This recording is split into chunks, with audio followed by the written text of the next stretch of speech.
গত সরকার চলে যাওয়ার পর থেকে কিন্তু আপনি বলে আসছেন যে এই নির্বাচনটা খুব সহজ হবে না, যদিও নির্বাচনটা খুব সহজই হওয়ার কথা, আপনার জনপ্রিয়তা, বিএনপির জনপ্রিয়তা সবকিছু মিলে।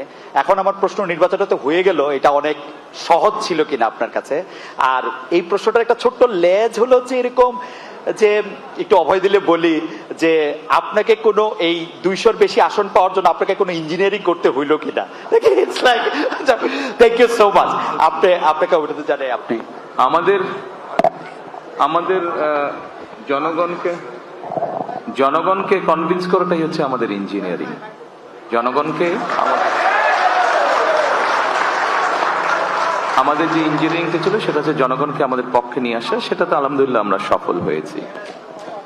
আর জনগণকে কনভিন্স করে একটি সুষ্ঠু সুন্দর পরিবেশ এনশিওর করাটাই ছিল আপনার প্রথম প্রশ্নের উত্তর, অর্থাৎ যেটা আপনি বলেছেন